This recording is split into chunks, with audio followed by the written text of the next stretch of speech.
Central America is not very popular here.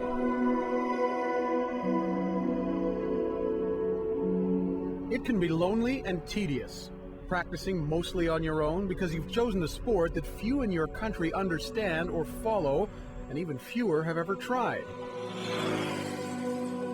Whitewater kayak slalom became an Olympic sport in the 1970s, and after a brief hiatus was reinstalled in the Summer Games as of 1992. It tends to be dominated by Europeans, Australians, and North Americans. But Costa Rican kayaker Alejandro Contreras is determined to get there in spite of what seems like a daunting task. Alejandro knows that his country of Costa Rica is really just a baby when it comes to this sport of whitewater slalom kayaking, and that is reinforced for him every time he goes to an international competition abroad. But he is determined to get better and to grow the sport here, and in addition to his regular practice on the river, he has some other ideas on how this country can get better in this sport. What I want to do is to promote us kayak slalom all around Costa Rica. And since to have more kids and then to take them to the games. Whenever he can, when not at his job as a river guide paddling tourists down the rivers of Costa Rica, Alejandro, in a borrowed vehicle, makes the trip to this site on the Satapiquí River, about 2 hours from the capital, San Jose. Here he can get in some practice in the rapids, using homemade gates fashioned out of bamboo and hung from trees on the riverbank. It's kind of like hard, it's very tough, you know. What's the hardest thing about it?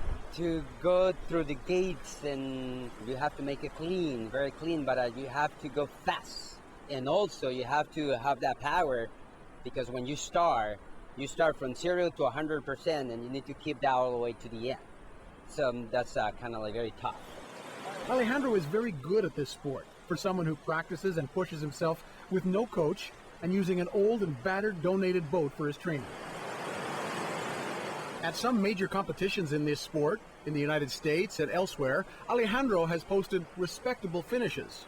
So he is already an elite-level kayaker, but says he's improving from attending those competitions and training sessions where he can rub shoulders with the best in the sport. We always be with the best ones. We always, in Brazil, was so many athletes, okay, from all over the world. So we were watching them, okay? So we learn from them also. And then we get some tips from the coaches, okay?